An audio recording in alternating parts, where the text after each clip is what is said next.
72. Welcome. We're on. We're on, and we've got another guest. We're back to back guesting. Yeah. Which is good. We didn't have guests for probably 8 or 9 weeks, 10 weeks, and then we had the unfortunate Suns boys on last week, which is just Rookie and one person who's important because it's not Rookie. And now we got our boy Clay on. I'm here to make your day. Fucking Clay, wow, that's already. You may know him as Claytronic. You may know him as the host of Welcome to the Potty podcast. You may know him as the clumsy jeweler because he's always dropping gems. Or you may know him as the name that I just made up tonight, the Leaning Tower of Steez-a. Please give it up for our boy Clay McMath. Welcome to Wormholes. Thank you. Thanks for having me. Leaning Tower of Steez-a. I like that. Yeah, do you like that? Yeah. I just thought of that today. And it was funny because and we might as well fucking start here because we were just talking about, people talking about being tall. Yeah, it's fun. And I was like, but that's a good one. If someone came up to you and was like, hey, you're like the fucking Leaning Tower of Steez-a, you're going to be like, drop him. Yeah. Oh, okay. It's that real. It's that real, baby. No, at least it's clever. As I said, you haven't heard that before. Yeah, I haven't heard that one before. I'll tell you, if someone comes up with something new, I'll let that in. Yeah. But if someone's coming up with the same fucking how's the weather up there, or as you talked about, do you get fucking nosebleeds from that altitude? Any of that shit, fuck off. Yeah, put them down. Times. And I got the double bros. My name is Justin, so I get the fucking Justin. I get all of that shit. And you're a ginger. Bro, It's just non-stop, bro. Some girl I went to school with, You're right? actually a minority. Yeah, I know, right? I think I get to claim that because ginger as well. Some girl in school, like I always get the just in and fucking just in time, all of that. But some girl in school, shout out to fucking Haley, who's never going to be listening. Justin saw a piece of cake and ate it. That's what she came up with. That's brutal. And so, but then That's got some sting to it. no, it wasn't her that came She up with could it. have The got reason cancelled for that. She if could have done got today. cancelled. Sorry, it wasn't her. The reason I thought of her actually is her name. I shouldn't drop her last name, but her last name Rhymes worked with. into that she made the cake and that I saw the cake and ate it. Actually, it wasn't I her know that came her. up with it. I know her. She's hot? Is she hot? Yeah, I guess so. I know her. He knows her. Like any chick that's hot ever, I fucking know her, dude. I actually knew a girl named Haley. I dated her and her cousin at the same time, so think about that. Playing.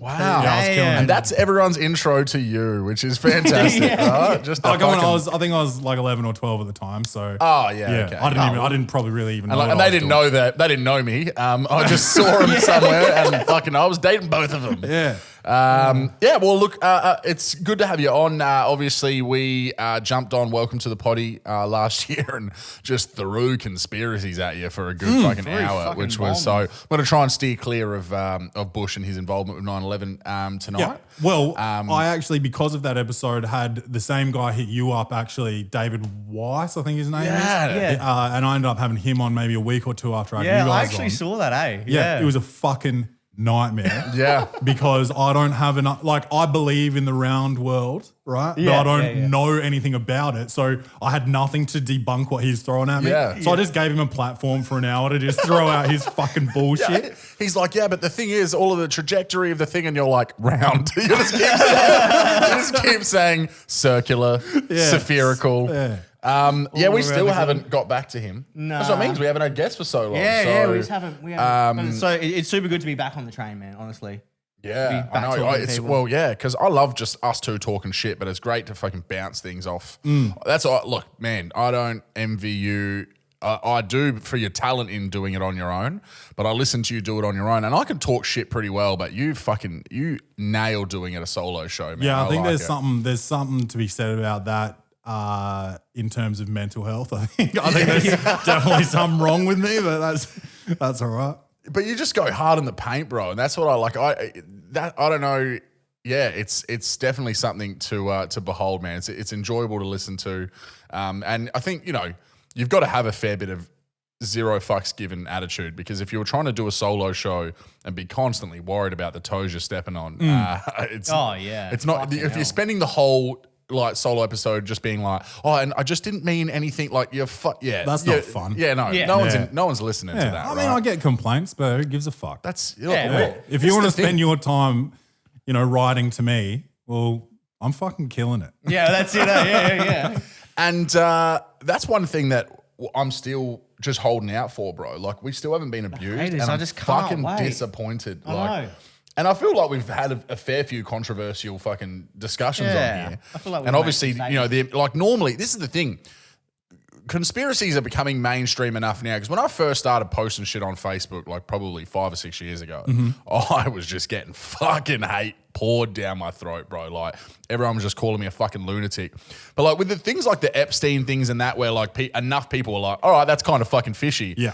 Now everyone's kind of like, they're a little bit apprehensive to just jump down my throat because there's a lot of more people that are kind of leaning into some of this stuff these days, even if it ends up all being bullshit, that they're afraid of looking like the idiots. Yep. Whereas like they were the majority before of everyone being like, you're a fucking lunatic. So now I don't get as much and I kind of miss it. I enjoy that tussle. Because it makes you know your shit. Yeah. You know what I mean? Like it makes you know your facts. And because I always love when someone would come at me and you know, I would try and argue as reasonably as possible and then it would descend into chaos and they'd start getting personal and whatever. And that's just internet comments in general. Yeah. It starts off as a bit of a dialogue and then just turns into fuck you. Yeah, you stupid fat ginger dog. You don't know fucking shit. Yeah. Yeah.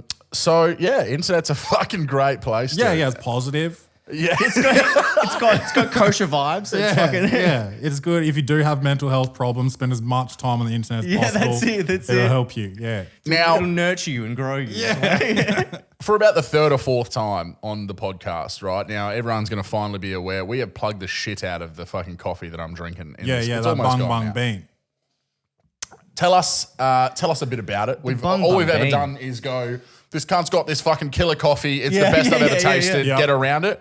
Tell us a little bit more about the whole process of where it's gotten to, where it started from, and where it's at now. Yeah, where are we at with the bung? It started from me on my podcast always drinking coffee and saying, oh, that's a good coffee. Like, I'm not going to say what brand it is because I really should have a coffee sponsor. Yeah. And I said that for about a year.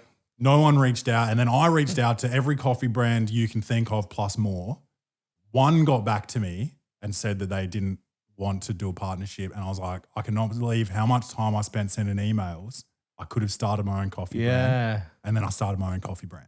Fuck yeah, dude. Fuck yeah. That's the definition of getting shit done. Yeah, fuck yeah, dude. Fuck yeah. So it's a blend from 4 countries, 4 of the best coffee countries in the world. Bit of Ethiopian in there? Ethiopian's not in there. Kenyan from Africa. We got Kenya, Colombia, Honduras, and Brazil. Nice. Now, I'm a big fan of things that come out of Colombia, so that makes sense why I really enjoy that coffee. Dude, I've been trying to tell people like it's not normal coffee, man. Yeah, people are worried about this vaccine. We don't know what's in it. I'm like, what if it came in a powder? Would you take it then? And the answer is yes. Yeah. If they showed me footage of them making it in a toilet, I'm on board, dude. Don't worry. Let me put that fucking on the back of the toilet in a fucking northern suburbs pub. I'm never getting Rona, dude. I'm never getting Rona. Yeah. So when it comes to coffee taste, personally for you, what are you, dark roast? I'm dark roast and the bean. I've only got the blend at the moment. I haven't gone out to like a single origin or like medium, light roasts. I've just got the one blend at the moment. Well, when it's that fucking good, dude. Yeah. And it's like, it's the way I like it. Did a lot of tasting and stuff to get here and love it, So yeah, dude, that's what you want, man. Yeah, might get to a point where I do like a decaf and when you want to expand. But at this stage, like I'm not in any venues or anything at the moment, just direct to consumer, bungbungcoffee.com. So so at this stage, just keeping it the way it is. But you've been working hard. I heard you've been hustling, trying to get someone to just pick up and giving out a lot of free coffee. Yeah, and it's just hard. Lots of. I'd say 99.9% of venues, they're contracted to a bean and through that contract, they get their machine for free and they get free services and whatever. And so if they terminate that contract, they lose a machine. So then if I were to go in there, I would have to provide a machine as well. Yeah. Yeah. So that's where the extra expense comes in. You just want to be like, all right, I've got XXX flavors and it's going to be this and we'll give you X a month for this price. That's what you want to do. You want to just be able to distribute. You don't want to have to be fucking around with machines and having a fucking service technician. I'd be happy to do that if it got bigger, but at this point it's just like, just beyond my means. Yeah, that's it. That's it. Fuck yeah, dude. That's it. So are you doing that full time or? I work part time, and then the rest of my time I spend on the coffee, the potty, comedy. Yeah, fuck yeah, dude. That's fuck killer. yeah, man. I can't wait till I'm not working full time because shit's just happen. Yeah, shit's just popping. Shit's just popping. I'll talk to you about this quickly because we talked about this on the podcast recently, and I want to get your feedback on it. What we want to start eventually, right, is we've got a name for it already. It's called Parts and Pieces Proprietary Limited, right? Yep. Yeah. Are you a mutual community? Yeah. We're creating parts and pieces. Yeah, that's right. So that's what, and the thing is, that for me goes back many years to me talking about when I'd go into town and get fucked up, and I was like, bro, I was in absolute parts and pieces last night. So that has been in my vocab for a long time because of that. Yeah. The original still came from the Crocodile Kid. Of course, but that's it. It'd be like, I'm in fucking parts and pieces. Yeah. Head went that way, fucking legs went that way, right? Yeah. But what we want to do, right, is obviously Parts and Pieces Proprietary Limited would be a place that could be a hosting platform and things like that for podcasts. Yep. But we also want to create like a company or a community that is all about helping people find ways towards a creative outlet, whatever the fuck that is. Like an agency. Yeah, so but more so focused on the how do we nurture the talent there as well, right? So my boy here is massive into music, has been making music for a long time. The man who's got the studio at the front of this house works at the festival center, has been doing musical production for a long time. I got comedians fucking coming out the arse. We got people that can play lots of various instruments. We've got people who are artists and chefs and things like that. So it's something I'd love to create like a hub where like the idea is you come to us and we help you find whatever the fuck it is that you want to do, because I find that there is such a benefit in having a creative outlet, whatever the fuck that is, right? So for me and you and, music for him, comedy and podcasting, like something where you're getting to fucking, nurture that creativity is such a stress reliever, such a good outlet, all of those kinds of things. So we want to create something that is basically there so that you can come to us, and whether you want to learn an instrument, put your fucking raps down on a track and have someone show you how to do it, learn how to make your own music, learn how to write comedy, get yourself some gigs, create your social media, and just anything that's about that manifestation of that. That's the end goal. That's what I want to be doing full time one day in my fucking life. So I like that. I like that goal. Yeah, I just think there's not enough of that. Like, there's not enough. There's a few people that are doing like a comedy course or that are doing a music course, but I would like a one-stop shop where you could do whatever the fuck you want, try your hand at it and go, yeah, that's not for me. Yeah. And then have a go at fucking learning an instrument or doing something else. But you've got that one place to go to where you can fucking explore shit. Like a wider network, you mean? Yeah. Because there's a lot of individual stuff, but it's hard to find. Like I know of the couple of comedy courses in Adelaide that run, but don't get me started. They've been. It's the same thing being done, and I'd like to shake that up and be able to, because that's the thing. Like a lot of people want to create content, right? So want to create content, or got ideas how to create content, but have no idea how to edit it or make it look reasonable or get it into people's faces, like any of those kinds of things. So, people have like a tunnel vision towards one thing, or they'd like to learn how to play an instrument and also make music, but they don't even know where the fuck to start, but they'd love to do it. So, that's the goal in the future for me, man. So we'll get you on board as a fucking content creating expert. Once it comes to fruition in 10 to 15 years' time. Yeah. All right. I'm in there. Awesome. Now, what was the other I better be somewhat doing something by then. But we'll see. But that's the thing. You'll have many things. And we'll have your coffee will be in there. Get a coffee machine in there. Maybe I'll provide it by then. Yeah, hopefully. And we'll see what we can do. But look, I wanted to go back to the beginning of the Clay story, because I've never really got a chance to get to know the ins and outs of the man that we see before us today, the coffee extraordinaire, the podcast, the godfather, the podfather, as he calls himself. Yeah.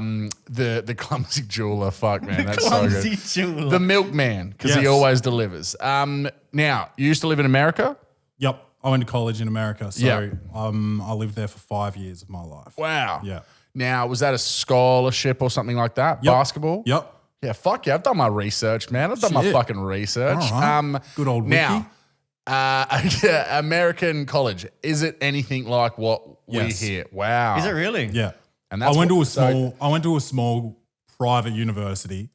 So where I went wasn't even like on the same level as some schools over there. Yeah. So Yeah, okay. my school had about 4,000 people. State schools like Arizona State University or other schools similar can have like 30,000 or 40,000 people. Yeah, Yeah. wow. Where they live in like the students live in apartment buildings in the town. They call them college towns. Yeah, wow. Yeah. Whereas like I was just at a university in a town. Okay. Yeah. Yeah. Like my school was like 90%. I don't remember what you call it anymore. Like you live on campus and like 10% commuters. Yeah, right, okay. So like it was still really cool. Boarding? Yeah, Yeah. pretty much. Yeah. Yep. So it was still like you're always around all of your peers and all of that, which was cool. There's always like parties every night. But like the fraternity culture is more down south. Yep. And I was up in the northeast. So Yep. we had fraternities, but that just was wasn't actually more of like if you're struggling socially, you join a fraternity. Yeah. Oh, really? right, Okay. Then you've Yeah, got your wow. brothers and all of that. And Yeah. it's like a network further from university. So, you get advantages in job interviews if the boss is from the same fraternity as you and all that kind of stuff. Yeah. Yeah, Like okay, cool. like that's not something that I was ever interested in, but there's definitely like pros to it. Cool. So you went over there to play basketball essentially. Yep. And then you went there for the whole 4 years or 5 years? It was supposed to be 4 years and I got injured in my second year. Yeah, I think it was Far my out. second year. So you get 4 years of eligibility for your scholarship. Right. So I was injured my second year. I played the maximum amount of games that I could that year and maintain that year of eligibility. So I played 10 games and then cut it and just worked on my rehab and all of that. So I ended up double majoring because I had the extra year. And so I was there 5 years. The fifth year, I was pretty much like, I was old, like I was turning 24 that year. Yeah. And you've got 18 and 19-year-olds coming in. So it's like there's a fair age gap at that point, and I was I was staying in a bit more. I was ready to come home. Yeah, Yeah. fair Yeah. enough. Yeah. Fair enough. And now I heard you talk about on the potty recently that you were obviously, you're not playing basketball and shit heaps anymore. Is that because of injuries or? Yeah, my knees are fucked. I got Yep. like stage 3 arthritis in both my knees. Oh, fucking hell, fuck. man. My surgeon, when he saw the scan, said if I didn't know who you were, I would have thought I'm looking at like a 65-year-old man's knees. Shit. Unbelievable. Yeah. And is that from years of playing or is that congenital or how does it work? Just pounding the legs and And just dating two women at one time. Yeah, that's it. Make you weak at the knees. It's a heavy load. Yeah. But I tore my meniscus in both my knees, which is like the pad of cartilage in between the bones. Yeah, okay. I did that the first time when I was like 14 or 15, and they just sewed it back together. Then my first game back, I retore it. I went to get surgery again. I was like, just fucking take it out. I don't want it. Yeah. So I took it out. So then I'm bone on bone since I'm 15 years old Right. in one knee. Then I went to college and I did the other one. And I knew the feeling as soon as it happened. And so when I went to see the surgeon, I was like, I've torn my meniscus. We don't need to do scans. Just do the keyhole surgery and just fucking take it out so I can get back on the court. So then I was like 19 then. So in my left leg, I've been bone on bone since I was 15, and my right leg I've been bone on bone since I was 19. So Yeah, true. Yeah. So that whole saga with your knees at such a young age as well. yeah, and then I'm playing full time from 19 to 27 or something. Right. Yeah, Yeah. And it's like what in when you were playing in college, it's not just one game a week, really, is it? You do play multiple, or Yeah, you can play like up to 3, like when you're really in the swing of the season, but it's between 1 and 3 a week, Which just is insane. depending on the schedule. Yeah. It's 30 games in the regular season, yeah, and then there's like tournaments at the end of the year depending on your placing and all of that. yeah, So how did that make you feel, I guess, when you'd reached the 5th year of college and you knew that, all right, now I can't do this anymore. This is it. 'cause my I knees are wasn't at fucked? that point yet. Oh, So okay. I was like looking for an agent at that point because I wanted to play pro. I got stitched up by I didn't quite get stitched up, but I recognized this agent was trying to stitch me up.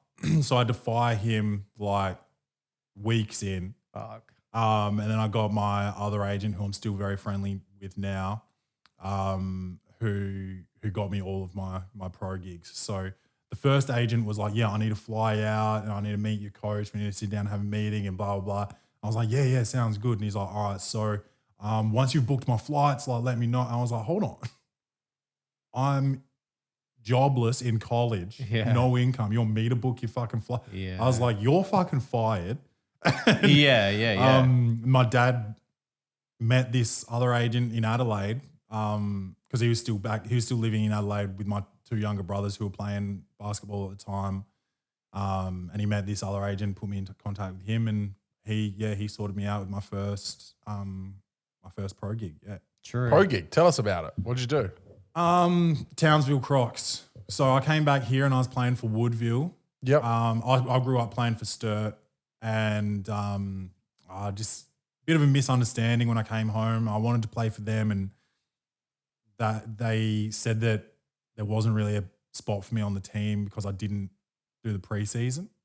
Okay. And like I wasn't, it sounds cocky, but like I'd just like come out of playing college and I was like just going to be playing leading into like the start of my professional career. And I was like, does it really fucking matter that I didn't do preseason? Yeah, exactly right. The quality you would have been playing at would have been so much above fucking Woodville, bro. Yeah. And they were like, oh, well, maybe we can have you, but you won't be starting. And I was like, this is ridiculous. Yeah. So I went to Woodville. I don't need to take that many backward steps. Like I'm coming back and trying to keep the ball running at some point in time. Yeah. And again, there would have been some sort of clock in the back of your mind about like, or even maybe not necessarily clock, but also like the worry about if I do to another major injury or do something, all of these things mean that time is not something that I have to be going back to fucking bench warming for a season before I do your next preseason and you decide I'm now fucking worth your time. Yeah. And I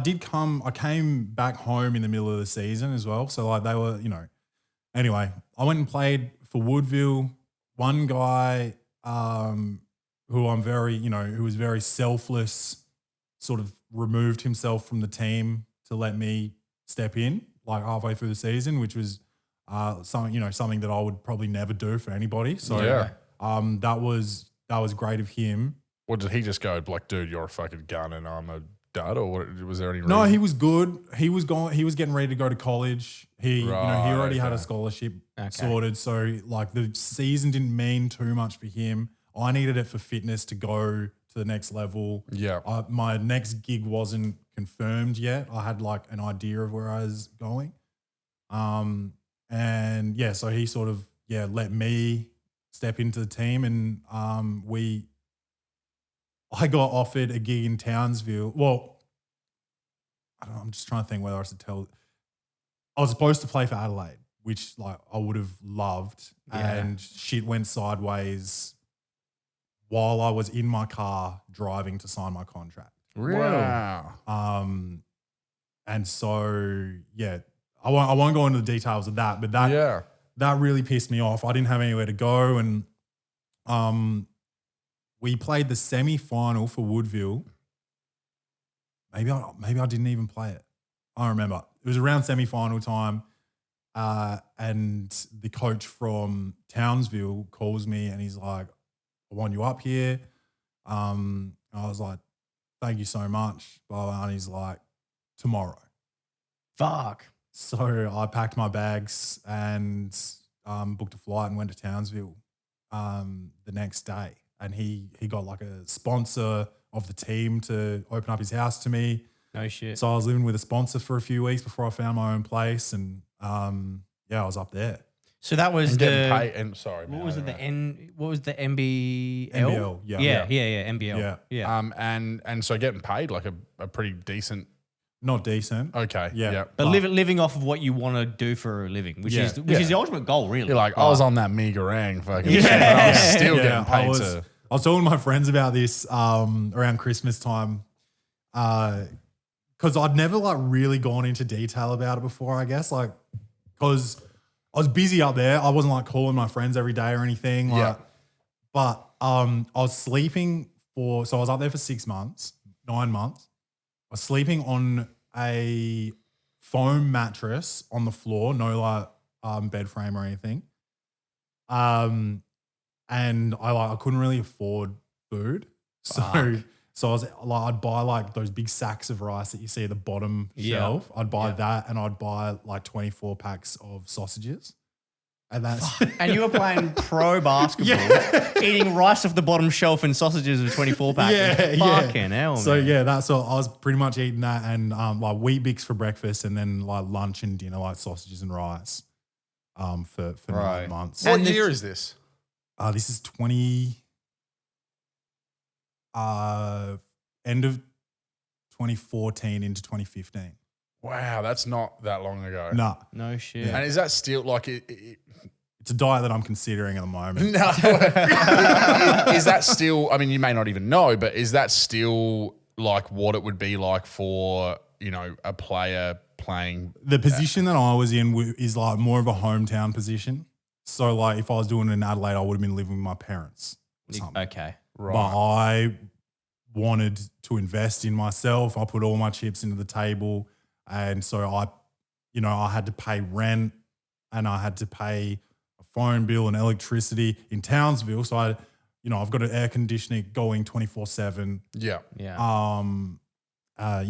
Petrol. I had a part-time job behind a bar as well. True. So I'm working at a bar till 1 in the morning, and I've got weights at 7 in the morning, and then after weights I've got practice, and then after practice I've got shooting, and after shooting I've got film, and after film I've got work. So what's film?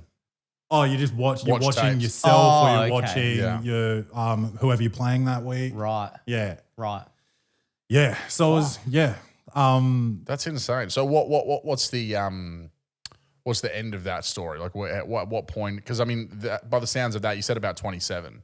So how long have you played? At that time I would have been 24. Yeah. Yeah, I was probably 24 for the whole time. I probably didn't turn 25 till I came back from there. Okay. Oh, so it was only about a year. One season. I was one up there. season. Okay. Yeah. And then what'd you do? So you've got about 2 years left of you playing full time. So after that, I had the choice to either have the off season and just train in the off season, or play in an off season league. And because I didn't play a lot in Townsville, I just wanted to play. Yeah. So I went and played off season in Albury. Yeah. Albury Wodonga. Yeah. And Good little Right on the border man. there. Yeah. I've done some work Yeah. up there.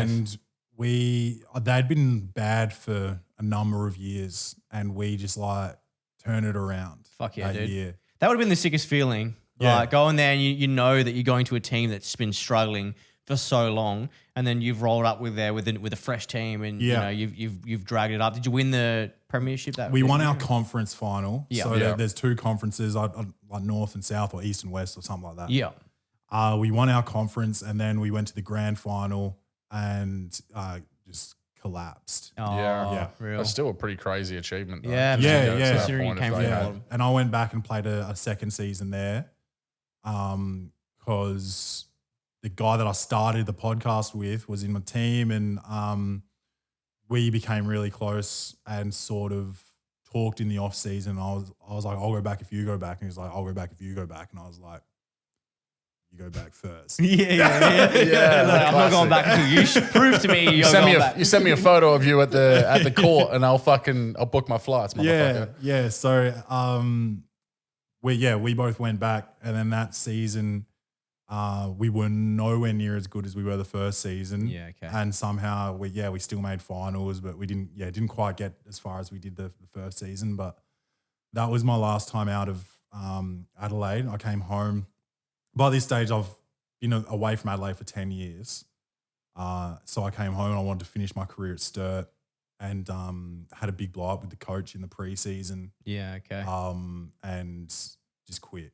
I just stopped See, showing up. that's such a soul crushing way to finish a career, man. Yeah, because I didn't have to come home yet. Like my knees weren't completely fucked. I definitely had one maybe 2 seasons. If I stayed fit, I don't know how many seasons I would have had left. Maybe 2, maybe 3. Yeah. But at the end of that preseason, like I was in a fair bit of pain.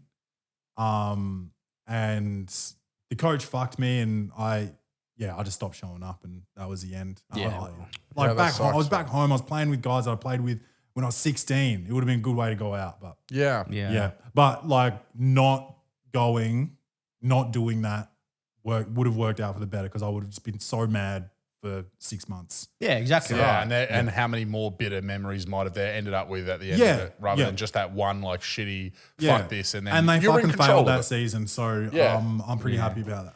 Did you like go to whoever their like rival is, like not to play for them, but just like sit in the crowd with some of their fucking merch? No, but like, because I was friends with everyone, like they would always be like, dude, like this fucking season's fucked, man. And like I went to a Bucks show where there was a couple of members of the board of the club. Yeah, wow. And they were like apologizing to me and shit. And I was like, dude, let's just like, we're at a Bucks show. Let's get fucked up. Yeah. Well, I know you're missing Claytronic, but let's get fucked up. Yeah. So That's so crazy, so man. it was That's after fucking that insane. that you started your podcast, or during that you Do you know, started? I started at my second year in Albury. So I'd never listened to podcasts. Like I didn't even really know what they were. And my nana passed away. So I missed like 1 or 2 games to go over to New Zealand for the funeral and stuff. And for that whole trip, I was just listening to podcasts. Yeah. And I was like, me and Dante are a podcast. yeah. I know every fucking dipshit thinks that.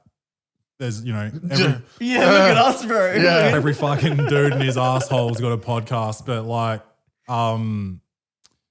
so I came back and I was like, Dante, we're starting a podcast. Yeah.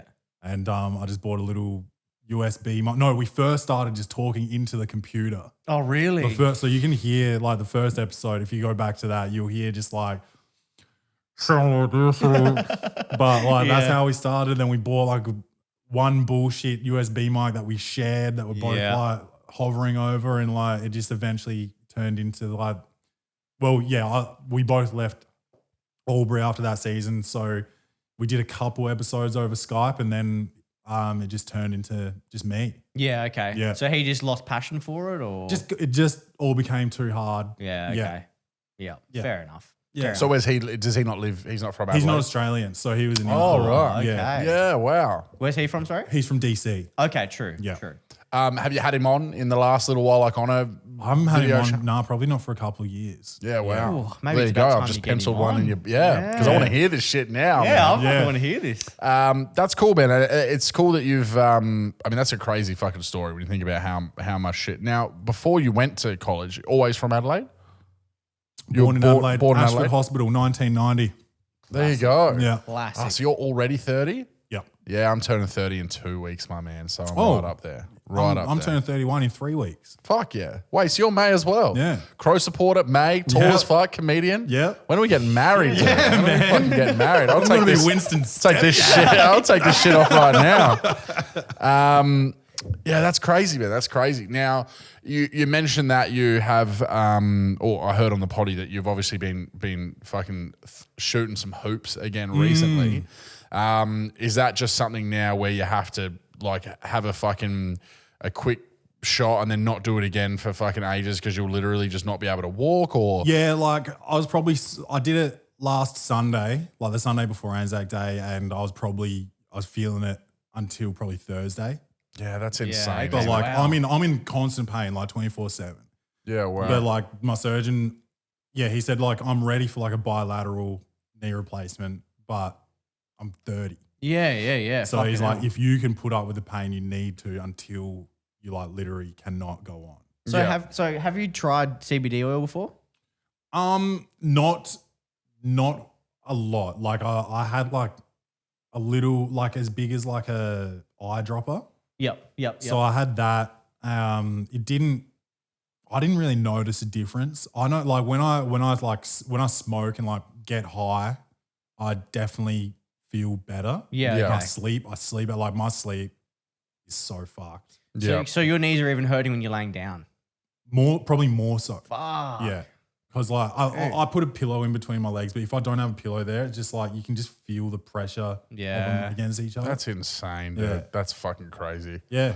And just like I think that, you know, the part that's most heartbreaking about that is that, you know, something that obviously you had such a passion for, talent for, and that now it's something that you don't get to indulge in, you know, anywhere near as much as what you'd probably like. Yeah. Or being able to play like, you know, get out there and play 35 plus basketball. Like, you know, I know my uncle, I filled in for a few times for him and he was playing well into his, you know, I think he was 47, 48 before he hung up the boots. Yeah. Or and ones, whatever you fucking call them.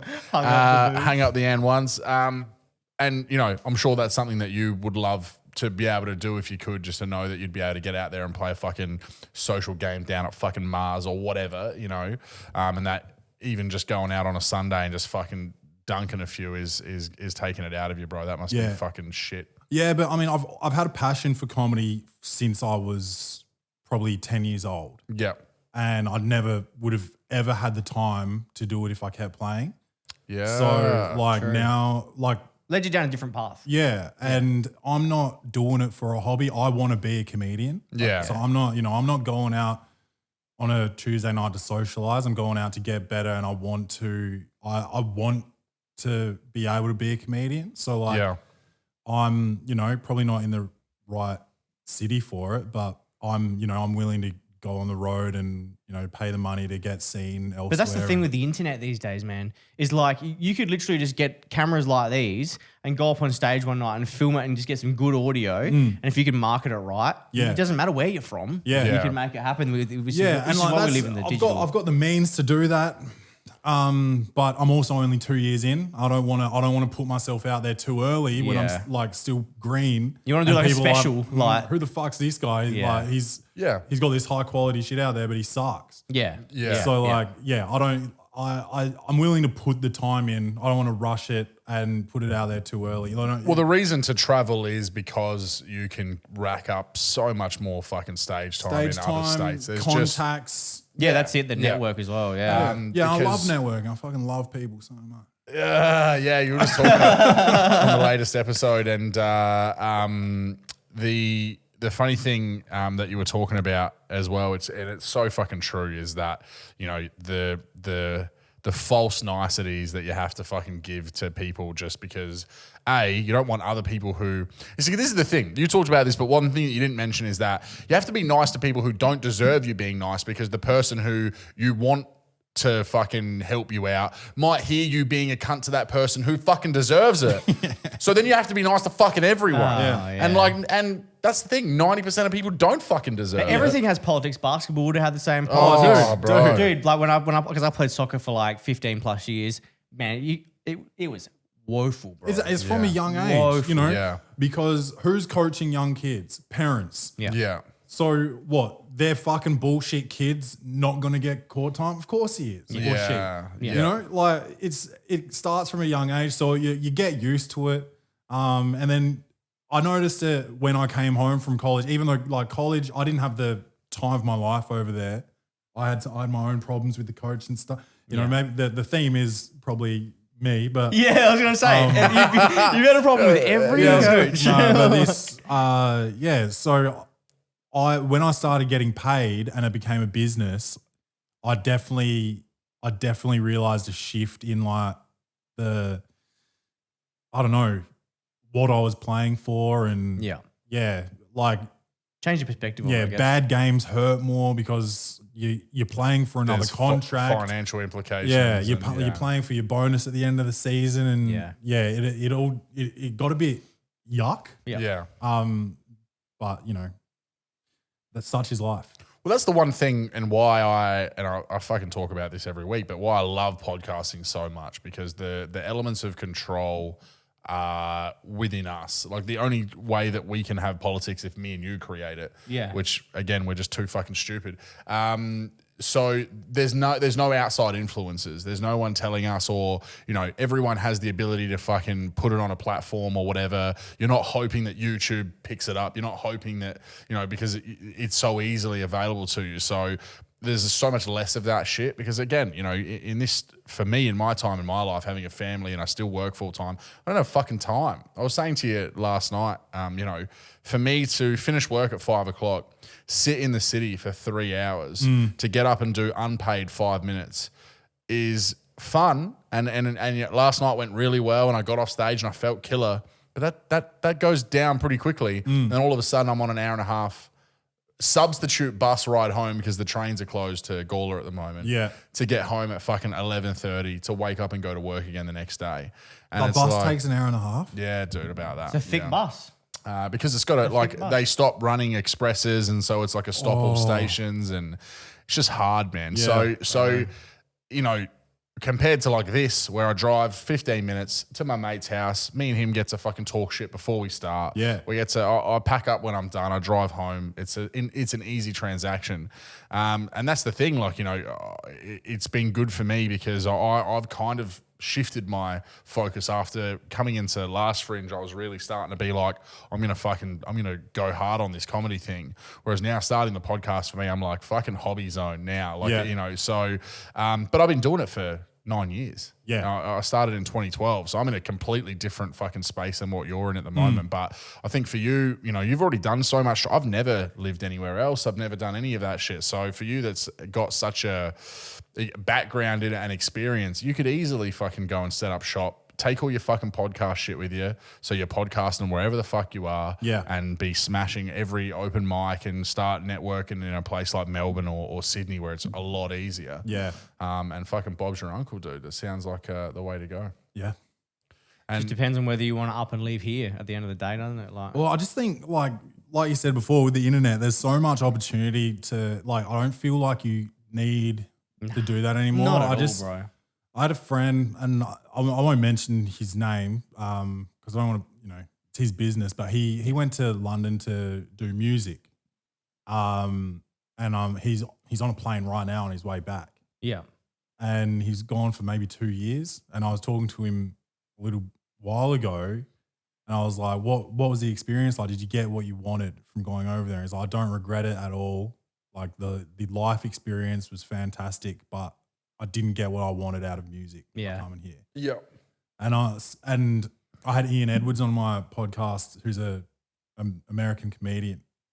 A couple huge weeks get, ago. by the way. I enjoyed massive. that one. And we talked about it as well. And he was like, he lived in Long Island and moved to Manhattan because he had to move to Manhattan to get seen by the right people, to get on TV, to get the right gigs, to get money. Yeah. And he's like, now if you do it right and if you want it enough, you can be seen from anywhere. You don't need to do that. That's it. Yeah. And I do believe that, and I've talked to my partner about it, and I'm willing to, you know, I've already made the sacrifice of losing a day's work to focus more on it, and I'm willing to sacrifice by paying regular like trips to go to Sydney or Melbourne or Perth or Brisbane or whatever to get other gigs other than just Adelaide. And she's happy for me to do it. She's willing to support me. Yeah. So like, yeah, I'm happy to do that and stay based in Adelaide because I love it here. Yeah, fuck it. It's such a nice spot here, man. Yeah. It really is. It's so chilled here. The other good thing about having a podcast as well is that you have attention on you as a person already and your brand, so to speak.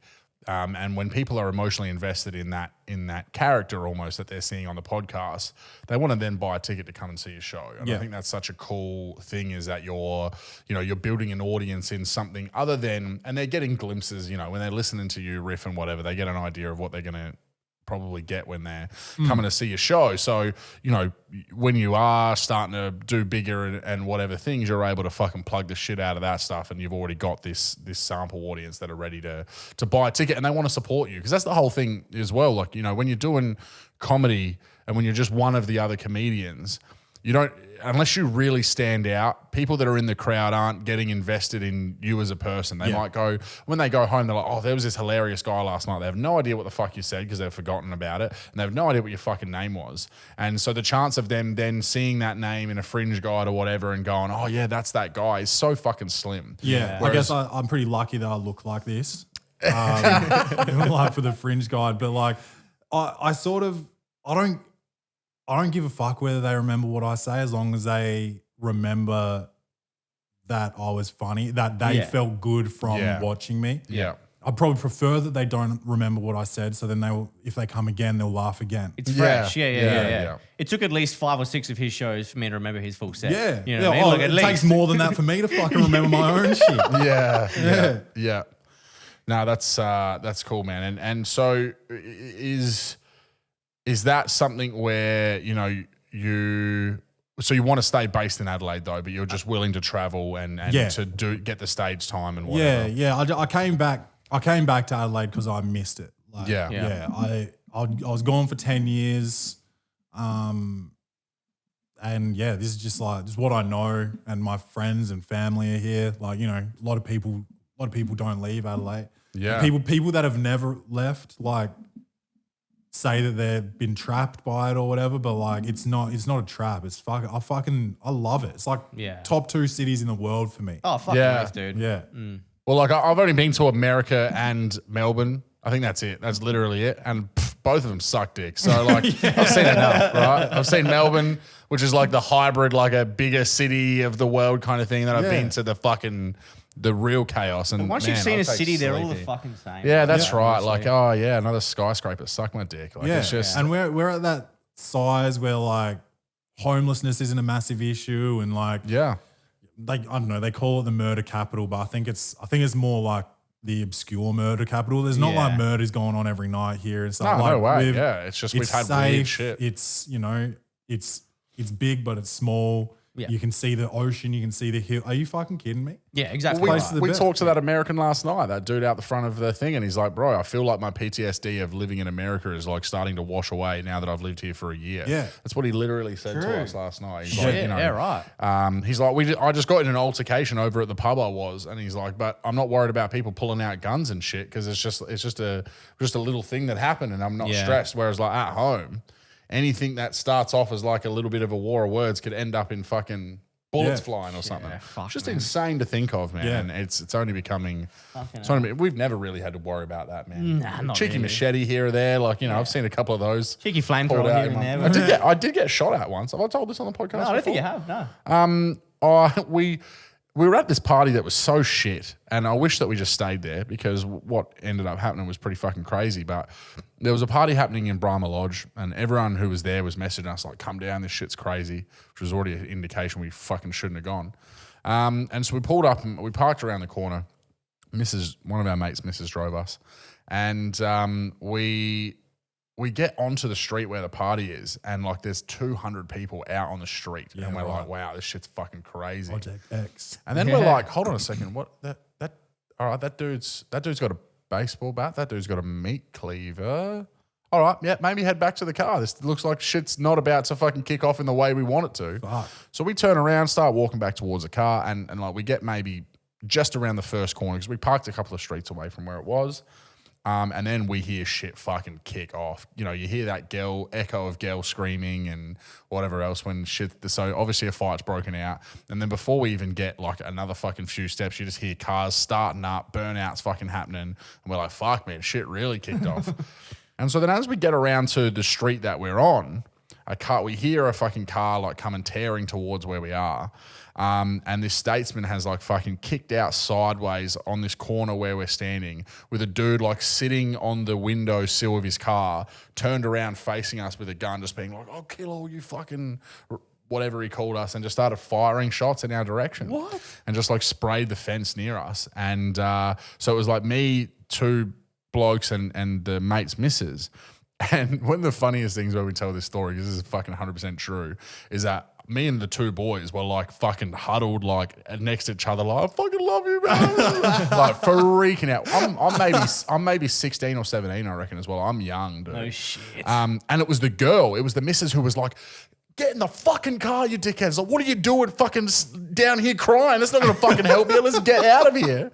She was the rational one in that moment. And us 3 boys are like, if we die tonight, I fucking love you, man. And yeah, so if mum and dad are listening, that was a real thing that happened that I never told them about because I was like, you wouldn't be allowed out anymore. Exactly. Yeah, exactly. Right. That was yeah. so, and there'd already been a few other times that shit had got crazy, and I was like, man, if mum and dad knew what happens at some of these fucking parties, yeah, fuck they would hell. never let me out, and that just cemented that for me. Yeah. But then it kind of freaks you out for a bit because then like.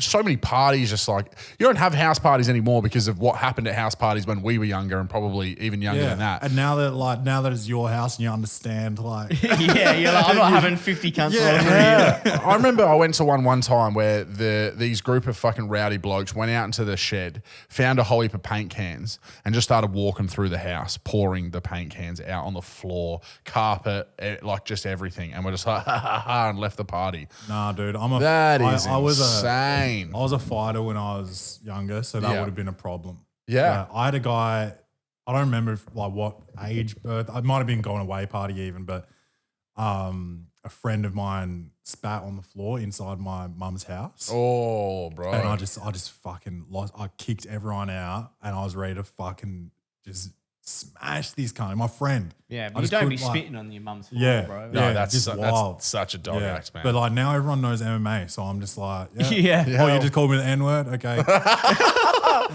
Fist bump?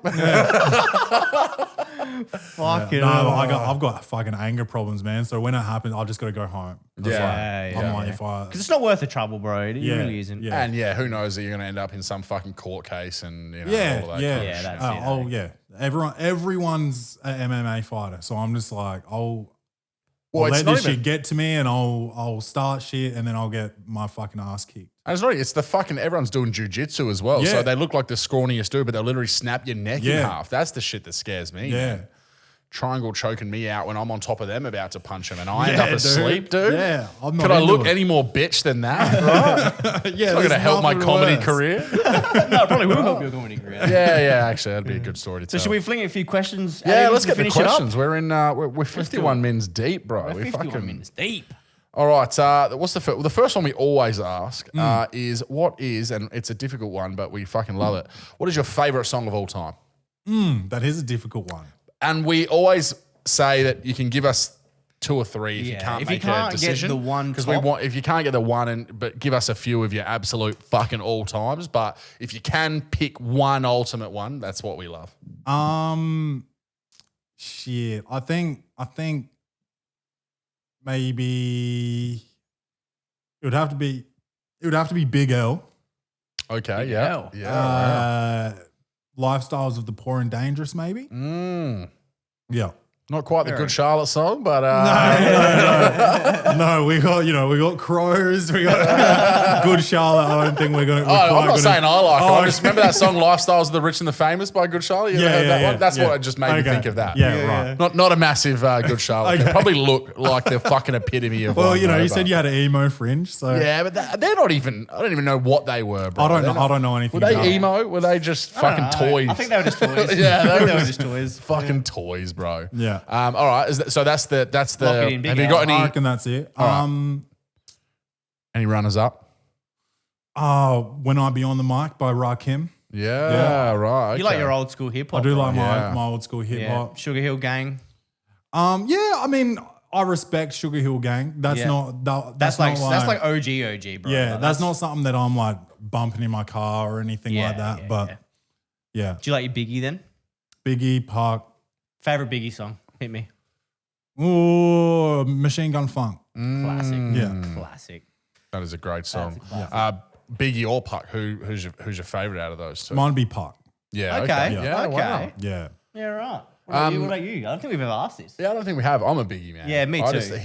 His flow, the way, and just the fact that it was such a different thing for the way, and it had that very like Jamaican influence, and just it was just something that always, or the lyricism and that just always blew my mind, and that's what Yeah, anything that's it, with yeah. rap for me is always lyricism that's just like fuck. But dude, Tupac, like- I will give it to him, was like the most intelligent dude on the face of the earth. Oh, Like, absolutely. his bars were like making you think, whereas Biggie's bars were more like painting a story and like Yeah. taking you down like away. And Park, like the emotion that he would like. I felt like he was exhausted at the end of the song. Like he would, Yeah. he would There fucking was so much scream fucking- on it. Like, yeah. Have you watched the documentary that they recently put up on Netflix, the Biggie one? that I Got a Story I to didn't Tell? watch that one. Watch the fuck out Yeah, I of it, need to dude. watch that So too. they've done a lot of shit over the years that's just been like, whereas what made this one so good is that it was Biggie's mum, it was fucking P. Diddy, it was all of those rappers from fucking Junior Mafia, Yep. like everyone that he grew up with, and they didn't focus on the death and the war. Like they obviously touched on it, but it was just about his whole upbringing. Okay. It was about the drug selling. It was about the fucking him getting into music and, you know, choosing to sell fucking crack over the start of his music career because it was just way more profitable and all of that stuff where it was just shit that you've never really got to hear anything about. And when it was coming from people who you can really believe that they know the fucking story because they're not just some white dude fucking being like, I have from on So David good Attenborough fucking- sources. Yeah. that these were the things that were happening on the streets. You know, it was such a incredible thing to watch, and just me and my partner talk about it all the time. Like, there's certain times in music that will just never be repeated or were never done before, and that whole like East Coast West Coast rivalry and the passion that people have for music or had for music and that kind of music is just something you just won't see again. Yeah. It was so crazy. People were willing to fucking live and die for the love that they had, and they talk about it all the time. Where like, you know, his mum, when they're driving behind the hearse or whatever, and she sees the fucking 100,000 people out on the streets like pumping his music out of a boombox. We won't see that happen for another fucking artist, man. Like that's Michael Jackson's funeral was pretty lit. Yeah, of course, yeah. But I think I'm saying something like that, or even Yeah. a Michael Jackson. I don't think we'll see that kind of response to an artist in the modern era. No, especially because it's all quick money now. Yeah, that's Yeah. that's the problem. I And feel like that's everyone, no one's in it for the love of the game anymore. It's like it's a payday. You're seeing the talent level drop off and the payday go up. Yeah. So, And that's the problem, man. There's nothing in the mainstream. And like, obviously we're massive metalheads. And I think the reason that we have such a love for metal is that you've got talented people in whatever it is. You know, they're playing guitar quicker than any other fucking genre. They're hitting the drums quicker than any other fucking genre. Like all of these people that are making this thing that it's not for everyone. But the one thing that is consistent through all of metal is that you have to have talent to a certain level for you to be able to be something that is popular in that genre, right? Anyone can do it fast or do it whatever, but to be able to be it technically and then have the production and have all of that stuff to make it something that, you know, we enjoy at the top level. It's talent. That's what you can't, and it's the same with the rap game. The stuff that sticks out for me is not the shit that's fucking mainstream and the mumble. You know, you find the people that are still just doing really good lyricism and doing whatever. It's not getting money, it's not getting that mainstream attention, but it's getting love from me and you because it's fucking talent that is there. And talent's not getting money anymore, man. Nah. You know, it's if you're marketable, it's all designed. that's it. Yeah. It's Manufactured. like Jimmy Iovine was he's still doing it. He's a genius. He created Fergie and put her in the Black Eyed Peas. He created Gwen Stefani. He created Dr. Dre. yeah. But like, because he showed that you can manifest these figures, people are doing that. Yeah. People are doing it themselves. SoundCloud rappers are branding their face Yeah.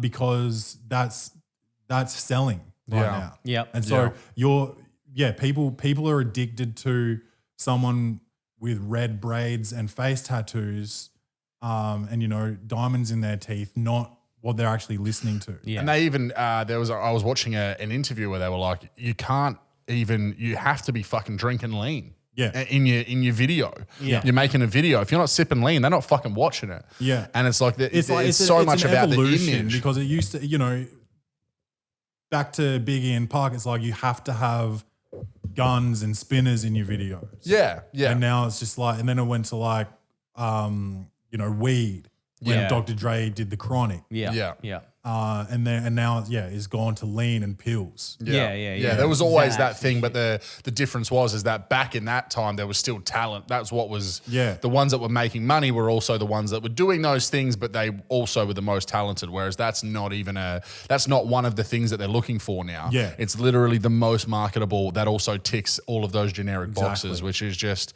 insane. And it's crazy to me that it's not something that enough people can't even seem to care about. Like, it's almost like everyone knows that it is the case, but they still just keep pumping this fucking mainstream garbage. Social media and the attention span's so low. It's like you probably not the people that are listening to these motherfuckers aren't even probably listening to their whole songs because they don't have the fucking capacity to listening to a chorus and that's it. Yeah. And then it's that fucking have you ever got into the comedian Bo Burnham? You ever heard of him before? Yeah, I'm not really into that style, but I recognize his talent for sure. Oh, when he does a song called Repeat Stuff, and it's just, the whole song is about that exact thing where, you know, these days you just have to make a song that's void of all things and just has that catchy chorus that you're going to fucking listen to. And it's just great. It's just such a perfect description of what it's like these days. And that actually segues into our next question. I was just about to do Who's your favorite comedian? Yeah, it could be a comic actor, comedian. Yeah, it can be actor. Yeah, it's tough. It's tough. I guess like all time, probably you're looking at like Dave Chappelle, Classics. Yeah, of course. Bill Burr. Yeah. If you're looking at like more up and coming, but still like real famous, I love Mark Norman. Yeah. And Sam Morril over in New York. Yeah. Tom Segura. Oh man, I'm in a LA. big. Do you get around Two Bears, One Cave? I listen to it. I don't like talking shit about comedians just in case like something happens one day. Yeah, that's such a. I'm not a fan of Bert. Oh, see, I love Bert, man. Yeah, I think The machine story is Yeah, actually it's- one of the funniest things is. I've heard. Yeah, he does my head in. Yeah, wow. Right, Is it okay. just because he laughs at fucking everything? Laughs at everything, and maybe I don't really like his stand up either. Yeah, wow. But like on Two Bears, like just interrupting Tom just constantly, okay. and Tom like who I'd want to hear talk. Yeah, so yeah. like it's probably a bit of that, but I've never been a fan of his stand up either, really. And I kind of regret even talking about that now. We're here for the raw truth. Bro. Yeah, that's but right. like it'd be nice. You to don't hate the guy, you I'd go on the Burtcast any of course. second if I Oh got a yeah, chance. you're like, You know? dude, I fucking love you. I love how you just laugh at everything. Yeah. Nah, see, I really the video that they put up and it's got like fucking stupid. Tom realizes that water bottle he's drinking is Gatorade. Yeah.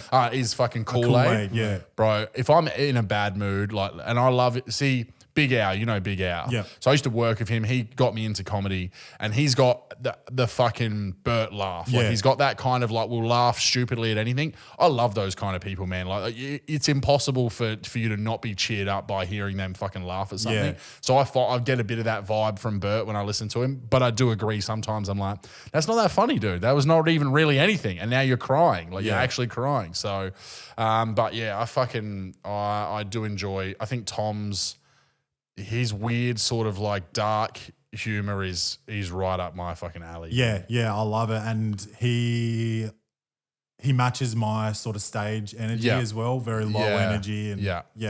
See, so my favorite stand-up comic of all time is Louis C.K. Oh. And I find I get a fair bit of Louis from Tom. I find that there's a lot of that, the way they just talk about life, and it's that very cynical and self-deprecating, but still fuck everyone else. Yep. That way of that is my absolute favorite style of comedy, and I think that Tom is kind of like the evolved version of Louis C.K. Because unfortunately, he's like a more mainstream version because he's probably a bit sillier than Louis. Yeah.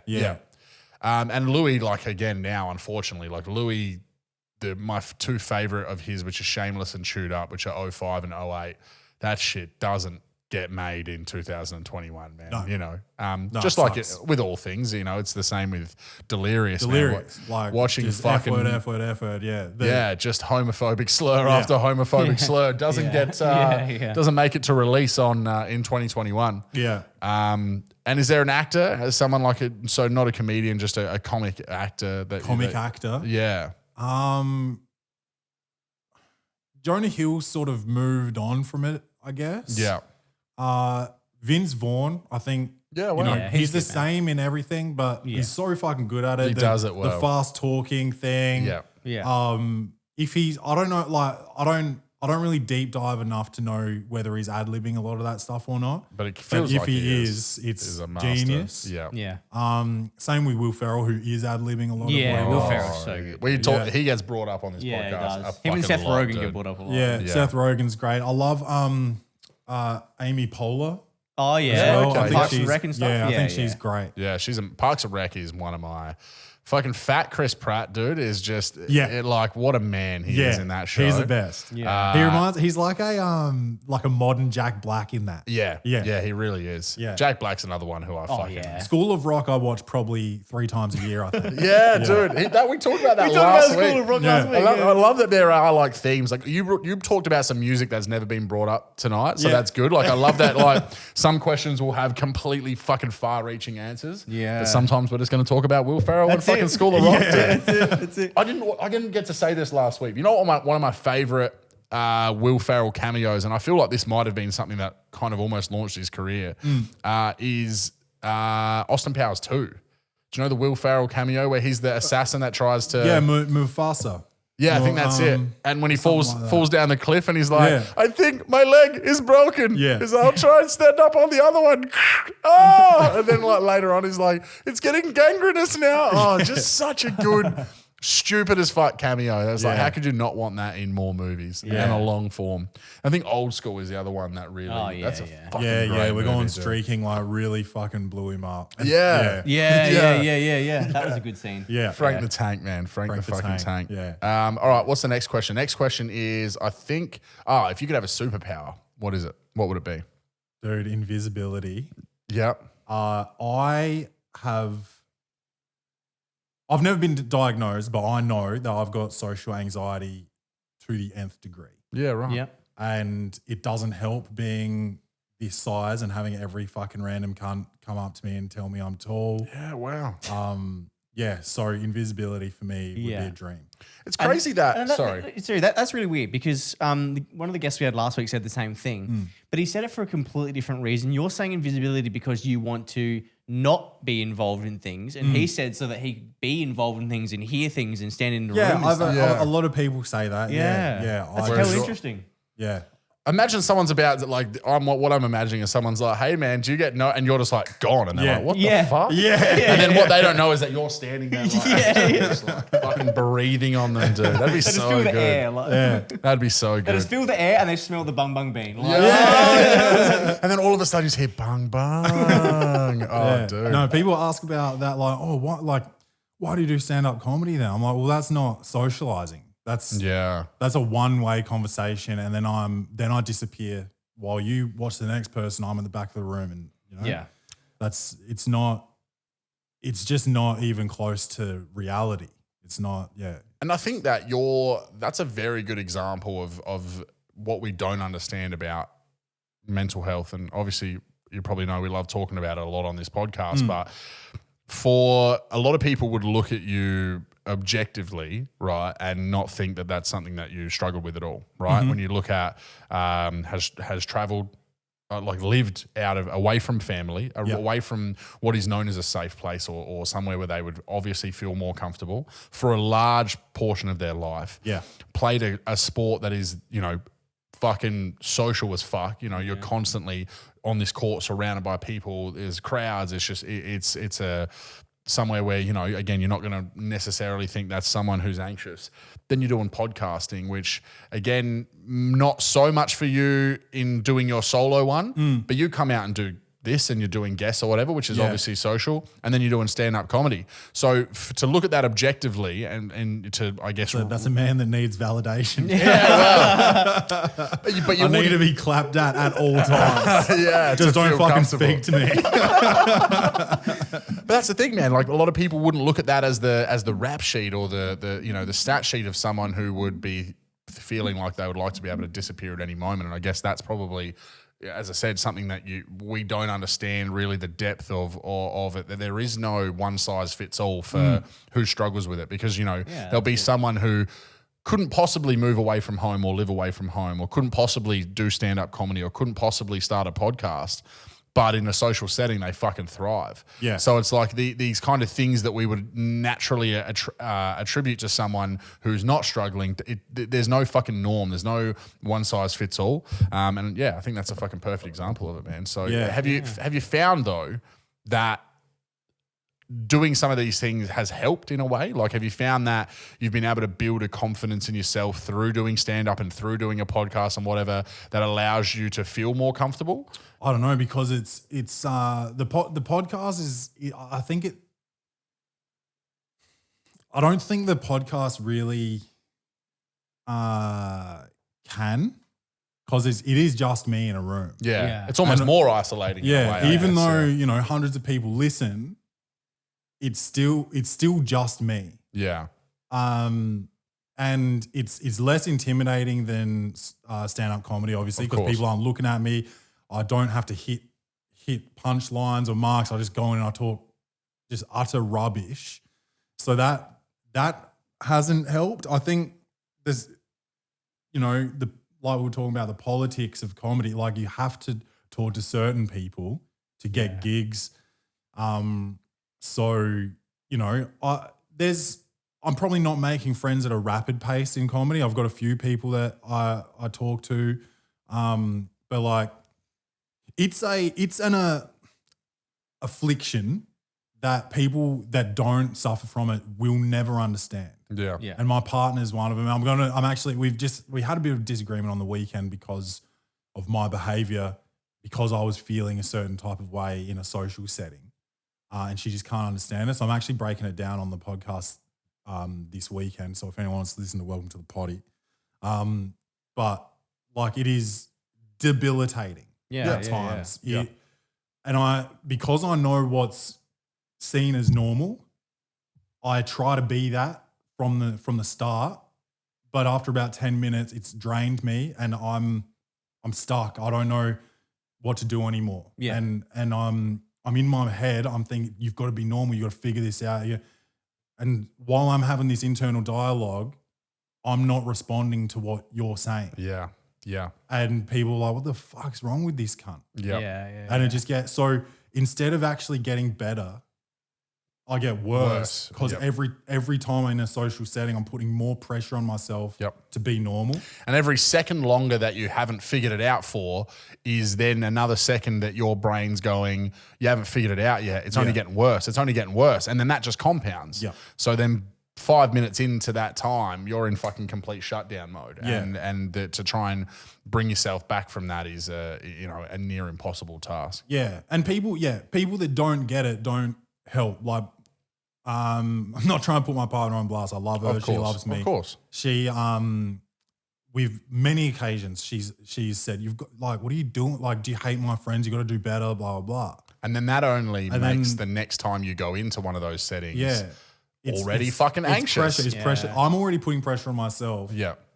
You're putting pressure on me. Plus, now I think that your friends think I'm weird. So now I'm saying now you need to make sure that they don't think you're weird. So it's just like this vicious cycle. And then like I had this interaction with a woman that I think is in the comedy world, maybe not from Adelaide. It was at Fringe last year before COVID hit the fan. Yeah. And like, we're looking at 12, 14 months later right now, and I still remember this clear as day, which is a problem. She, I guess, maybe thought she was giving me advice, but hasn't done me any favors. So she came up and spoke to me in the bar area of a comedy room.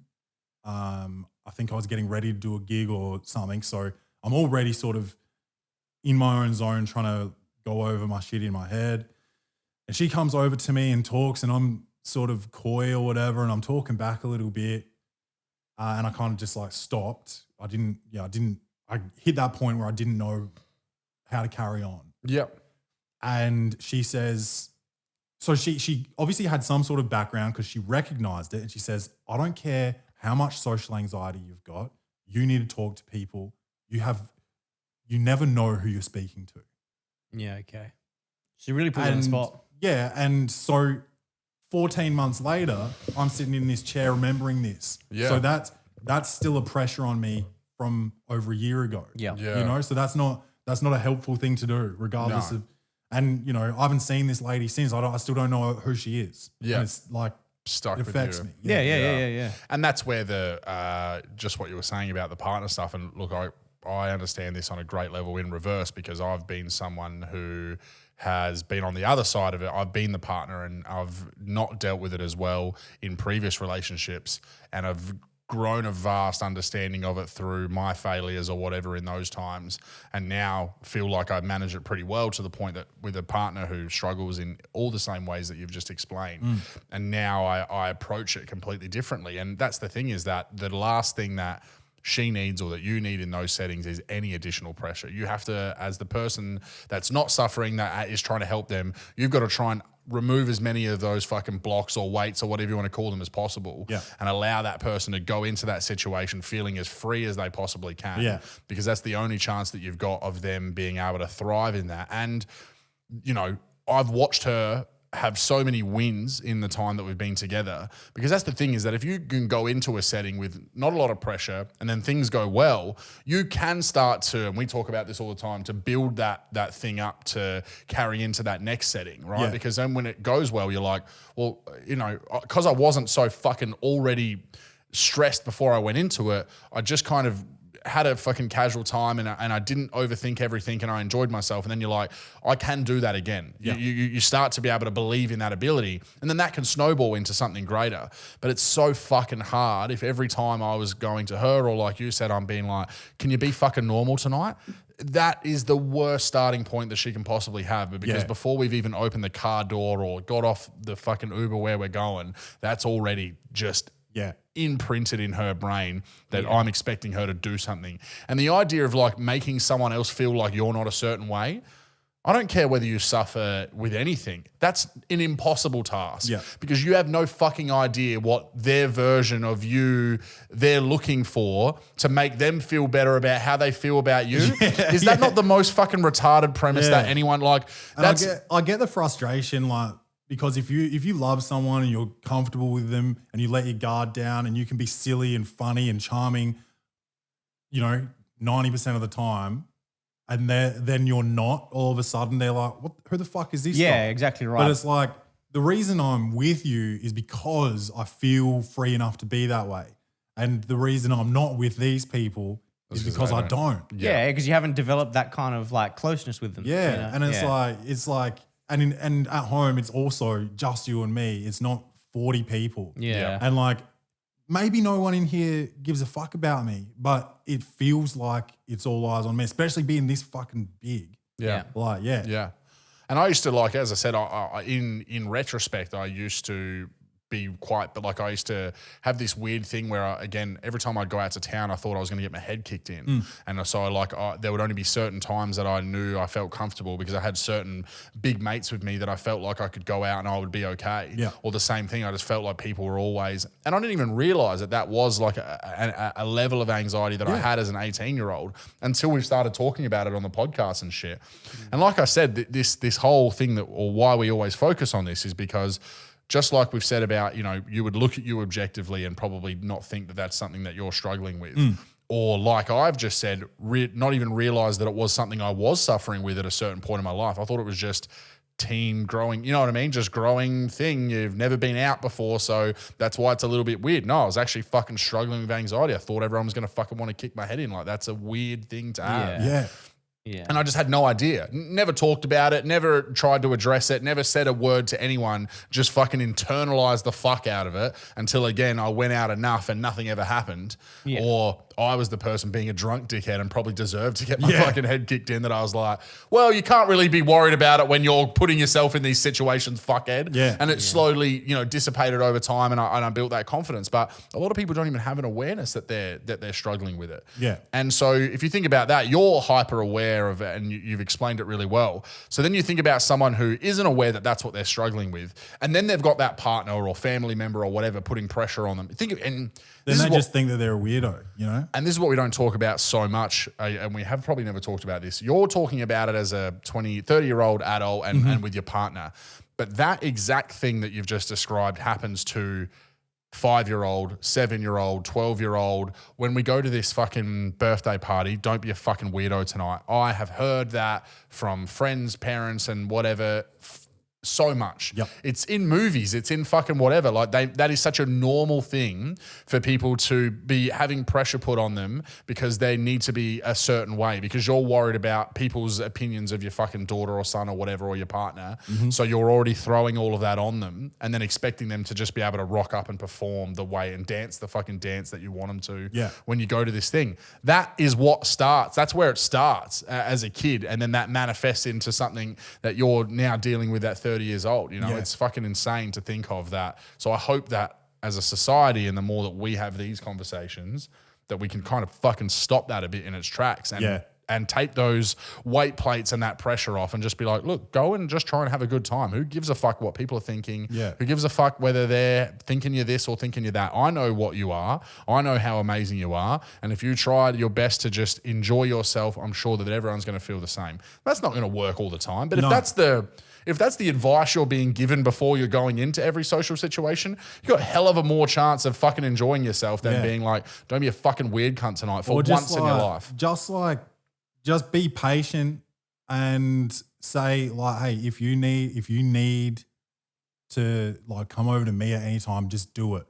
Yeah. You know? Because I also don't want someone fucking coming up to me and saying, are you all right?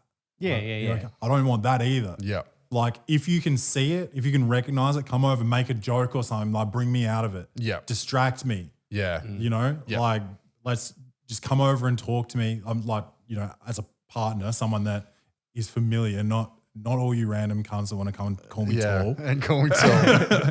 But yeah, just come and distract me, come and tell me a joke, you know, but be patient. That's the main thing. It's all patience. Like, really. Well, that's another thing that I've said to, like, because it gets even deeper than that, where I remember my partner was like, well, I don't want to just be hanging off of you, like, and then I'm like, you do whatever the fuck you need to do. Yeah. Whatever's going to make you feel better. I'm like, wrap yourself fucking around me, like, show yourself. Whatever you got to do to help you, like, and I said, you know that I'm going to be fucking bouncing around from pillar to post because I'm the life of the party wherever we're going. Yeah. So fucking be in my shadow. I don't give a fuck. I'm never going to be like, oh my God, can you go over there? Because imagine how that's going to fucking make her feel, right? Yeah. So I'm like, how you're going to look. She'll be like, oh, do you fucking, wow, personal space. Justin was treating his wife. But even like, you know, when we get home or whatever, I'm never going to be like, oh, did you fucking not find a friend the whole time we're there or something? Yeah. No, I'm like, no, you fucking be in my shadow as much as you need to and I'm gonna talk about you or bring you into every conversation as much as possible because they're all important things. Yeah. Because if she's behind me and I don't mention her for fucking 4 hours of a party, well then I'm a dick as well. Do you know what I mean? I'm like, they're like, oh, who's that? Oh, yeah, don't worry about that. Don't worry about her. Anyway, I'm a comedian, right? So listen to my podcast, right? So yeah, no, that's this is what I fucking love, bro. Because we've just we've talked shit most of this fucking episode, and this leads into the next another question as well. That we don't ask everybody, but I feel like now's a good time to ask this. Fuck yeah. Have you ever meditated before? Meditated? Yeah, I have. Doesn't really, I hear this all the time. I work in mental health as well. Yeah. And meditating is something that I'll often recommend, even though it didn't really work for me. Hasn't thus far. Yeah. I forget what the one is called that did work for me. I'm not going to think of it. Transcendental, maybe? No. It's just the body scanning. Okay, I haven't heard of that before. So it's just like you start at your feet and you basically just relax every muscle in your body and you focus on your big toe, your second toe. Right. And then the ball of your foot down to the heel and then your shins, your calves. You move up your body as you relax. Just like conscious like thinking. Yeah, I guess. and so you're not really thinking about anything except relaxing your muscles. And more often than not, you won't even make it to like your facial muscles before you fall asleep or something. So that one has worked for me. I've never used anything with a mantra or anything like that. Yeah. Guided meditations sort of annoy me. So you've never heard of binaural beats before? No. So I think we've talked about this on another episode before. There's this thing called binaural beats, and you need headphones though because it doesn't work otherwise. And what it is in one ear it'll play, let's say 100 hertz, and in the other ear it'll play like 103 hertz, let's say, right? And the difference between 100 and 103, that 3 hertz, kind of like tricks your brain, because like your brain runs on frequencies, and the different, like, you know how like when you're like, in your case, you'd be in the middle of like, you know, your basketball match, and you're like, all right, and you're really hot, and you've just like scored like a mad 3. What you at that point in time, your brain is like producing gamma ray, like gamma wave. Yep. And when you're in deep sleep, it produces like delta wave, and they each have their own frequency. Yep. So what these binaural beats do is, like, based on the difference between what's in the right ear and in the left ear, it encourages your brain to go along that frequency. Right. Yeah. So you can like kind of like tune in. So there's like delta, which is like 1 hertz or whatever. And there's like alpha, then there's like beta, which is what probably we'd be in now, like your waking consciousness, your working consciousness. Then there's like gamma, when you really like feel like you're in the zone, you know? Yep. So and those binaural beats can really like help like activate that mode. So it's really interesting. Yeah. So, and it's just like it's kind of like an unusual, and you're not listening to like instructions. There's none of that breathe or anything. You're just listening to this tone. Yep. And then obviously, you just try and employ all the normal, focus on your breathing and try not to be thinking about the fact that you're meditating or whatever, and just focus on what you're hearing, what you're feeling, and your breath. And I've found that that's something that has worked for me. Amphetamines. Breathamphetamines, baby. Dude. Have we not thought of that one? Thought of that. Oh, fuck, man. For all the amphetamine-based puns that we've done. Fucking hell. Yeah, wow, breath amphetamines. That's fucking great. Yeah, that's my type of meditation. Yeah, dude. No, I find like if I'm stressed out and I play video games, not video games. If I play 2K, Yep. I get very frustrated if I play like Call of Duty. So that's not my meditation. But 2K, I can usually play 2K and just forget about the world. Yeah, killer. Yeah. And so even though I'm still active and my mind's active while I do it and stuff, like it'll definitely get me to a place where I'm like pretty calm and chilled. Yeah. So like that's pretty much my version of But that's cool though, because it really is. At the end of the day, it doesn't matter what it is you're doing or how you're doing it. If you're getting the results in the end, that's what you want. Yeah. So whether that's playing 2K or listening to binaural beats or saying it doesn't matter. Because my partner comes from a transcendental meditation family. Okay. And they've pushed it pretty hard to me. Like it's so at this point for me, it's a bit cultish. Okay. It's like almost, it's a bit of a force. Yep.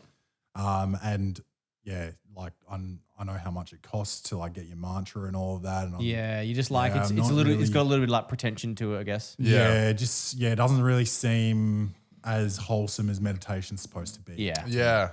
And that's where, I mean, as I said, something like binaural beats is like you find a good YouTube one that seems to fucking thing, and there's no, you've probably got headphones at home, so there's not a lot of cost or cultish thing to it. But I agree 100,000% about the gaming thing, and I've talked about this on the podcast before, but gaming has been my meditation, my escapism mechanism for the longest time, because it's exactly that. If I'm watching a TV show or I'm watching a movie, I can be watching it and fucking lost in a train of, I owe this money, I need to pay this bill. It's like when you read a whole page and you're like, I read that, but I didn't read that. Because my brain was doing a million other so things. You Whereas go back and reread it. Yeah, that can easily happen watching a movie. Whereas even playing, like even shooting games and shit, like it doesn't really matter the game, because I'm so focused on, if it is a shooting game, I'm focused on killing that motherfucker.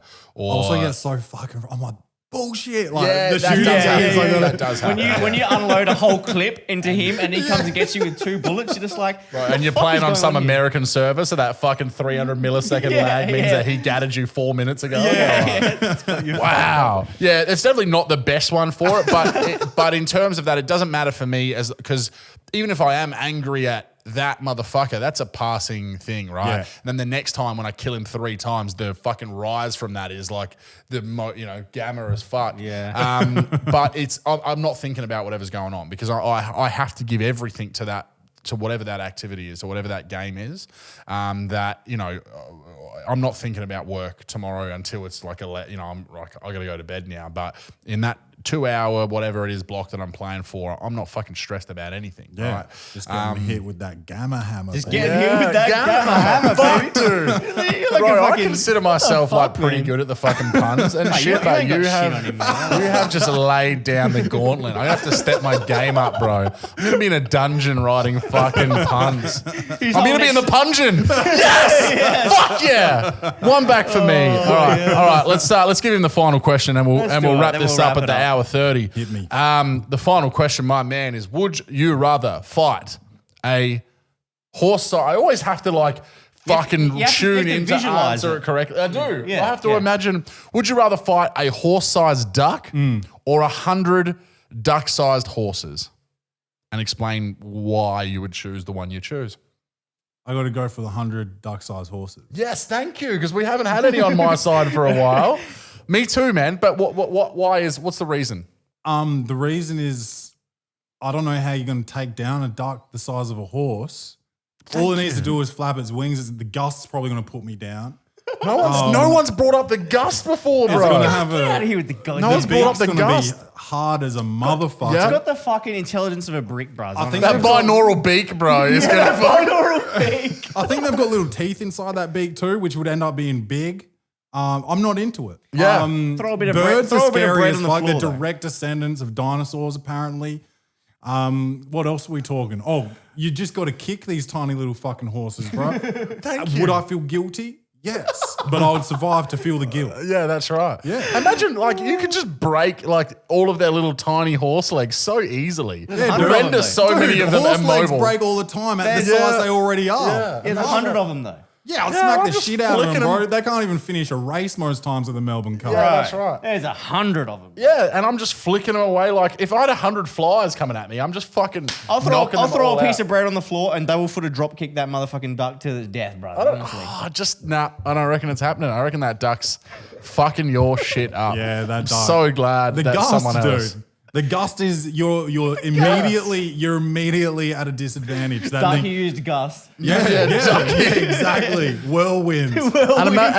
And we have said this before. And what if it's a fucking side duck as well, bro? And it's just using confusion on you and shit. Be Yeah. different. But what if there are 100 little ponytars or rapidashes or whatever? Oh yeah, no, I'm not fucking with 100 fire throwing horses. Yeah, no, no way in that's the what world. it's- If that's a yeah. Rapidash Yeah. swarm, different story. give me that side duck, bro. Yeah. What if Rapidash only chooses headbutt though? Yeah, But doesn't it have a spike on its head? Nah, not a rat. Oh no, it's not a Not- unicorn Rapidash? dash. Yeah. You know what? I'm going to Nah, look it's it just up. got flames out its fucking everything, bro. Yeah, look It doesn't have a horn? Nah, no I don't think Rapidash so. horn, bro. I don't think so, dude. Oh, I used to be. Oh, One of them does? Nah, that's not because that's fucking My Little Pony, dude. Nah, that's Show fucking him Rapidash. both of those. Yeah, that's the Rapidash from, No. from the other world. Dude, nah, that's Nah. not a Rapidash. Nah, dude. that's a fucking rapid trash. That's what that is. Nah, No that's one's- They can't everyone's see it. gonna Look, hate on no, that. it's not. You can see the pink one's from the different. Okay, yeah, but I'm talking Well, first all right, we're talking the 150, fire bro. one then. All I'm right. talking first 150, and that first 150 Rapidash never had no pink mane, never had no. It just Yeah. spat fire at you. That's all. So what's Yeah. worse, you know? I will agree. I'm not taking 100 fire horses on because that's look. I mean, It's only little fireballs though, dude. You're not Yeah, but you're not you getting can lit get up. burnt by a little flame on the gas heater. yeah. Yeah, but You I'm not absolutely worried about can. it. I'm not worried about that. I'm worried about gust. I'm worried about Pidgey using whirlwind, bro. Yeah. That's what I'm- And there's Pato in the background as we wrap it up. Look, thank you very much for coming on. Oh, thanks for having me. my man. It's been an absolute pleasure. We finally got to do it. We were on Welcome to the Potty quite some You were time on ago. borrowed time. Let's put it that way. That's On right. borrowed time. Yeah, we were almost Running going to thin. lose Yeah, the. running she thin. was about to go sideways. Wow. No. And I look, was I about don't to know take your MMA. episode down. I was gonna Joe Rogan you motherfuckers. Wow. They're like, these motherfuckers come on here and spit this. At least you've now got a taste that we can talk about shit other than conspiracy. Yeah, right? We went yeah. pretty Yeah, hard yeah, on your podcast because that's what it's. It's just like the unwritten rule. Yeah, We're gonna go well, on other that's it. people. We're gonna spit some shit, and Yeah. hopefully we sounded less crazy than the flat Earth dude, right? Are we? Yeah. Oh yeah. Yeah. It just yours was more enjoyable because we didn't get stuck on anything, and the flat Earth dude, man, I just had nothing. I had nothing to rebut his arguments. So yeah. it's just like he just spilled all this shit, and I was like, oh right, thanks for coming on the show. You're like, man, I got social anxiety. Bro. Yeah. So I should have probably just probably skipped did a that. bit of research or done some. Nah, fuck I didn't that, have the not time. I didn't even have the time to Yeah. do enough research. I don't think. Yeah, I just think he's done it. He's done that so many times to so many people. He knows what he's there Yeah. for. Yeah, he's just exactly trying to right. spread his message. Yeah. He Recruit probably has more a fucking fucking R words and yeah. yeah.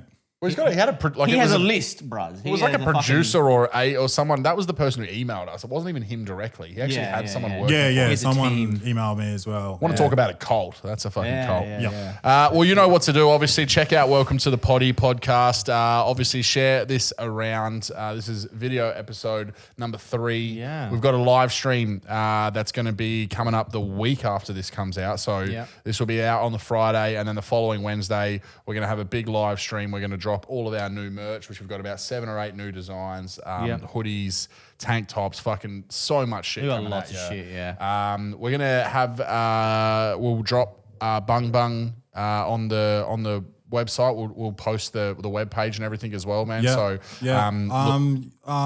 let's do code HOLES for 10% off. Fuck Holes. yeah, You heard it. Yeah, You heard there it. you go. So what would that? So if you just go on bungbung.com, bungbungcoffee.com. bungbungcoffee.com, Yeah. and then holes for 10% off. There you go. Get on it, my around friends. Get on it. We obviously plugged the shit out of that coffee before there was any fucking reason for us to. So if you wanted to, is this just some sort of like affiliate? No, it's not. This is just good fucking coffee. Yeah. So, It's not Genuinely even good my full-time gig. Come watch me do comedy. That's my jam. Yeah. absolutely. Yeah, Thanks. make sure you go see his performances as well. Yeah. When Clay you McMath play, comedy when on you, Instagram. You'll see all my dates and stuff. When are you live next? Like Next Wednesday, Giggles Comedy, 7:30 doors open, I think. Fuck yeah. That's Rhino Room basement on Peary Street. And last thing before you go, how is your? I know that you work hard on the reviews, and we didn't get into talk about your love for reviews, but I know that you're working towards trying to get the Rotten Tomatoes review. Yeah, I think I need some more 5-star reviews. I think I'm on like 80 something. I need 200 5-star reviews. Fuck, so you're almost Fucking halfway hell. there. Yeah, getting there. on the way. Right. It's So- easy. Just welcome to the potty on iTunes. Scroll to the bottom. There's 5 stars, literal 5 stars. Click the 5th one and Call it a day. Yeah, And call it a day. yeah. Get him Well, on the Rotten Tomatoes. After listening to this fucking absolute banger of an episode, there's no reason you're not going to go over there and fucking review that 5 stars. Takes less than a minute to do that, so do that. Easy. You're a legend, man. Thank you so Sure much love. for coming on. Thanks, brother. Thanks for having me. See you next time.